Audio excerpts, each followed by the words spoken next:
नमस्कार। पांचजन्य के डिजिटल मंच पर आप सभी का एक बार फिर से स्वागत है। आज हम बात करेंगे एक ताज़ा विवाद की, और एक ऐसे विवाद की जिसकी अगर आप छान फटक करेंगे, थोड़ा देखेंगे तो पता चलेगा कि वहाँ विवाद का कारण क्या था। अगर उस कारण की विवेचना करेंगे तो पाएंगे कि शायद वैसा कुछ था ही नहीं जिस पर तिल का ताड़ बनाने की कोशिश की गई।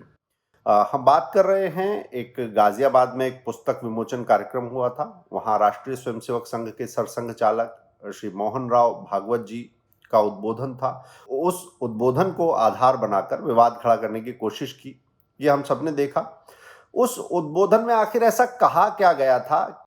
हर तरफ ये शोर मच गया कि संघ का शायद अपना स्थापित राय से विचलन हो गया है, या संघ कोई नई बात कर रहा है, या संघ कोई ऐसी बात कर रहा है जो संघ को नहीं करनी चाहिए।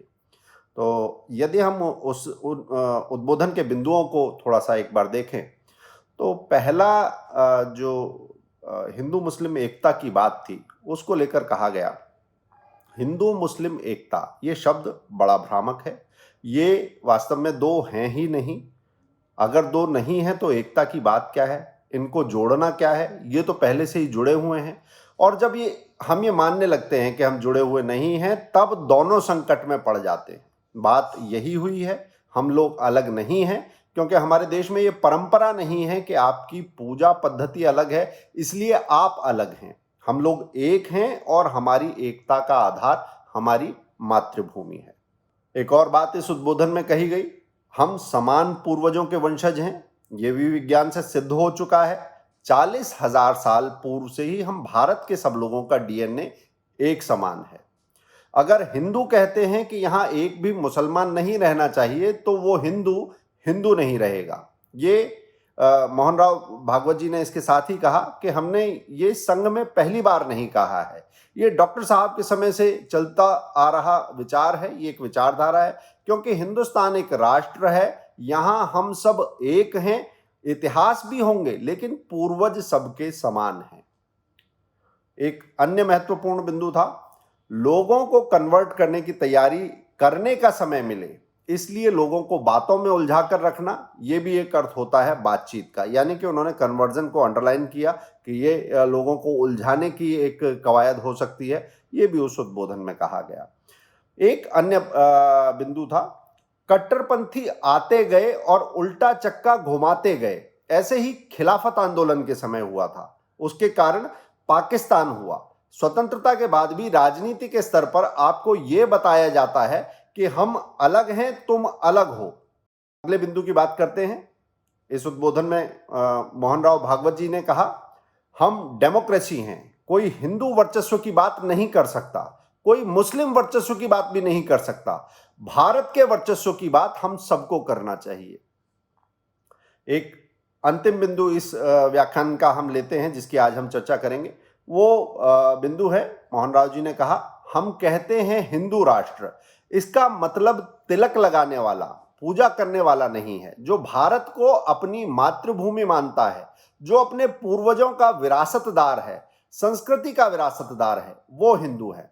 दरअसल जब आप किसी बौद्धिक विमर्श को कायदे से उसके बिंदु निकालते हैं और एक तरफ विवादों को देखते हैं, तो आपको ये सारी इसके पीछे की शरारत समझ में आने लगती है। ये पहली बार नहीं है जब हिंदू मुस्लिम की वास्तविक एकता पर, और विशेषकर सरसंघ चालक जी के उद्बोधन की अधकचरी व्याख्या करके एक खेल करने की कोशिश की गई। और ये व्याख्या को बांचते हुए जो बौद्धिक प्रपंचक हैं, मैं बौद्धिक प्रपंचक शब्द का इस्तेमाल कर रहा हूं, वो ये भी इस तरह के कारनामों से जताते हैं कि वो अपने कर्तव्य करने में कितने पारंगत हैं। परंतु इसके साथ जुड़ी हुई वास्तविकता ये है कि कोई समाज निद्रा में हो, तंद्रा में हो, तो भी ऐसी घटनाएं उसे बौद्धिक रूप से झकझोरने का काम करती हैं।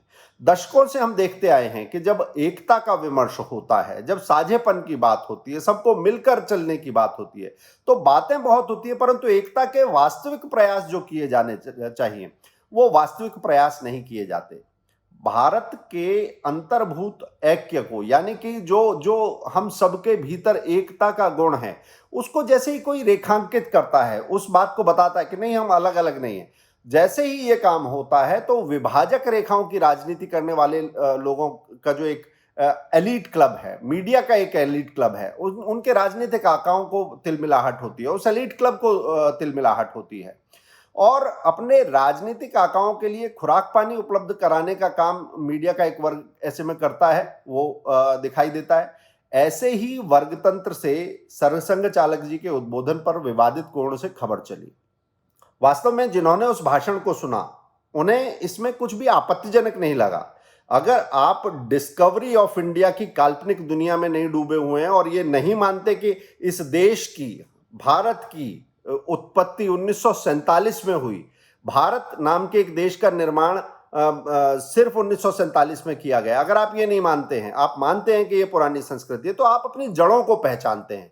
अपनी जड़ों से जुड़े भारतीय ये मानने वाले हैं कि ये देश केवल जमीन का एक टुकड़ा नहीं है, बल्कि एक सनातन संस्कृति है जो सदियों से यहाँ पल्लवित हुई है। गौर कीजिए, अरब जगत में भी खुद को हिंदू कहे जाने वाले भारतीय मुसलमानों की भी ये राय रही है। वो ये बात जानते हैं कि हमारे पुरखे एक हैं। जाहिर है उन्हें भी हिंदू पुकारने वाले जो अरब लोग हैं वो भी ये जानते हैं कि भारतीय मुसलमानों का अरबी नस्ल से कुछ लेना देना नहीं है। पाकिस्तान में भी ऐसे विमर्श होते हैं कि पाकिस्तानी मुसलमान या हिंदुस्तानी मुसलमान, बांग्लादेश के मुसलमान, यहाँ के लोगों को इनकी संस्कृति साझा है, अरब का इस्लाम इन्हें अपना विरासत का हिस्सा नहीं मानता और इनसे इन्हें अलग दृष्टि से एक देखता है। अब बात इससे आगे की है, हम भारतीयों के लिए बात हिंदू मुसलमान से आगे की है। हमारा भूत एक था, हमारा भविष्य एक है, ये बात समझने की बात है और यही महत्वपूर्ण बात है। हमारा भविष्य एक हो सकता है। भारतीय सामाजिक एकता की ये गूंज जो है वो बांटो और राज करो की राजनीति के पैरोकारों को डराती है, इसलिए ऐसे मौकों पर ये खलबली मचती है जो इस पूरे उद्बोधन के बाद पैदा हुए विवाद में हमने देखी थी। ये तथ्य है कि हमारे इतिहास की जो व्याख्या है उसमें कुछ कथित इतिहासकारों ने अपनी राजनीतिक मंशाओं से उस इतिहास को विकृत करने का काम किया है। अंग्रेजों के बोए गए और नेहरूवाद के पोसे हुए झूठ को ऊपरी तौर पर एकता की गुलाबी तस्वीर के साथ पेश किया गया, परंतु शिक्षा से लेकर व्यवस्था तक समाज में अलगाव की, छिटकाव की दरारें ये लोग लगातार गहरी करते रहे। ये चुभने वाली बात है मगर सच्ची बात है। मैं एक उदाहरण दूंगा। अगड़ा पिछड़ा का अंतर दूर करने के प्रयासों की बजाय आर्य द्रविड़ संघर्ष, भारतीयों की पृथक पृथक पहचान, यानी कि आप लोग एक नहीं हैं, आर्य अलग हैं, द्रविड़ अलग हैं, ये जो सारी पट्टी है जो स्कूलों से चलकर आई, वो अंग्रेजों और उनके डिस्कवरी ऑफ इंडिया वाले पिट्ठुओं ने ही तो हमें पढ़ाई है। ये कहाँ से आई है? क्या इसमें वास्तव में सच था? अगर भारतीयों को लगातार ये पढ़ाया गया कि आर्य बाहर से आए थे, तो एक सवाल मेरा है कि ध्यान दीजिए इस पर कि दुनिया में क्या कोई अन्य देश अपने बच्चों को ये पढ़ाता है कि आर्य हमारे यहां से भारत गए थे? क्या ये उलटबांसी नहीं है? क्या कोई ऐसी चीज होती है कि वो एक जगह से चली नहीं और दूसरी जगह पहुंच भी गई? जब ये और ऐसे ही अन्य मौलिक प्रश्न उठते हैं तो जो तथाकथित इतिहासकार हैं, नेहरूवाद के नगाड़ा वादक हैं, वो बगले झांकने लगते हैं। विभाजक रेखाओं की जो राजनीति है, जो फॉल्ट लाइंस की पॉलिटिक्स है, वो एकदम से बेचैन हो जाती है। औपनिवेशिक काल में पश्चिमी विचारकों ने यह सिद्धांत गढ़ा था कि आर्य मध्य एशिया से आए और उन्होंने सिंधु घाटी सभ्यता को तहस नहस करके भारत पर कब्जा कर लिया। अब जो उसकी वैज्ञानिक पड़ताल हो रही है, इतिहास को विज्ञान की कसौटियों पर कसा जा सकता है। अच्छी बात यह है, मनमाने तरीके से उसे निर्देशित करने की जो कोशिश की थी, उनके लिए समझने की बात है कि इतिहास आप बता सकते हैं, आप अपने तरीके से बना नहीं सकते। अब हिसार के करीब जो सिंधु घाटी सभ्यता का एक स्थल है, राखी गढ़ी, वहां पर 2500 वर्ष पूर्व के जो कंकाल मिले हैं, ईसा पूर्व 2500 ईसा पूर्व के जो कंकाल मिले हैं, उनका डीएनए परीक्षण ये साबित करता है कि आर्य मूलतः भारत के ही निवासी थे और वैदिक सभ्यता की रचना दक्षिण एशिया के स्थानीय निवासियों ने ही की थी। हम भारतीयों की इस अनूठी सांस्कृतिक विरासत और साझा पहचान को उन्हीं वैज्ञानिक संदर्भों में देखा जाना चाहिए। ये विज्ञान का तकाजा है, ये इतिहास का तकाजा है और ये इस बात की मुनादी करता है कि इस देश के लोग अलग अलग नहीं हैं। इतिहास की मनमानी व्याख्याओं से परे जो वैज्ञानिक तौर पर सिद्ध इतिहास है, जिन्हें इस पर विवाद लगता है, वे क्या ऐसी कोई डीएनए रिपोर्ट बता सकते हैं जिससे ये सिद्ध हो जाए कि इस देश की अनुसूचित जाति या जनजाति या मुस्लिम या सवर्ण जिन्हें कहते हैं, उन सब लोगों का जो डीएनए है वो अलग अलग है। जिन्हें आक्रांताओं ने मुस्लिम बनाया, उनका डीएनए और हिंदुओं का डीएनए क्या अलग है, इसको वैज्ञानिक तौर पर उन लोगों को बताना चाहिए जिनकी मोहन राव भागवत जी की राय से अलग राय जो लोगों के बीच में रखते हैं, जिन्हें आज भी झारखंड में, केरल में, पूर्वोत्तर में ईसाई मिशनरियां अपने पाले में खींचने की कोशिश कर रही हैं। ये क्या कन्वर्जन की प्रक्रिया लोगों का डीएनए बदल सकती है? ये सवाल भी मुझे लगता है आज लोगों की तरफ से एक समाज में पैदा हुआ प्रश्न है। इस प्रश्न पर चर्चा होनी चाहिए। ये जो बांटने की राजनीति है, उसके पीछे जो कन्वर्जन का एक खेल है, उसका एक बड़ा तंत्र है। ये भूला नहीं जा सकता कि भारत की मूल पहचान को बदलने का, समाज को उसकी मूल आस्थाओं से काटने का और आस्थाओं से और पहचान से काटकर, अपने भाइयों से काटकर कट्टरपंथी बनाने का एक खेल चल रहा है। और जब ये समाज कहता है कि हम एक हैं, तो कुछ लोगों ने बांटने पर बड़ी मेहनत की है। जैसे ही लोग कहते हैं कि हम अलग अलग नहीं हैं, हम एक हैं, तो दशकों से जो जमा जमाया खेल है वो खेल बिगड़ने लगता है। क्योंकि भारत को बांटने के लिए भारी मेहनत की गई है, भारी निवेश किया गया है, लामबंदियां की गई हैं। ये नहीं भूलना चाहिए कि राजनीतिक नक्शे बदलना ये होता है, सैन्य पदाघात की घटनाएं ये होती हैं, आक्रांता आते हैं, जाते भी हैं और समाज में मिल भी जाते हैं कई बार। परंतु जो अखंड सांस्कृतिक प्रवाह की धारा है, जो संस्कृति है, जो पुरखे हैं, जो मिट्टी है, वो उसमें अवरोधक आते हैं बीच में, मगर वो मिट्टी नहीं बदलती, वो संस्कृति नहीं बदलती, वो धारा नहीं बदलती। ये अवरोधक आते हैं, नदी में भी अवरोधक आते हैं, मगर धारा नहीं बदलती। वो बह जाते हैं या नदी उसके आसपास से रास्ता बनाकर आगे प्रवाह आगे बढ़ जाता है।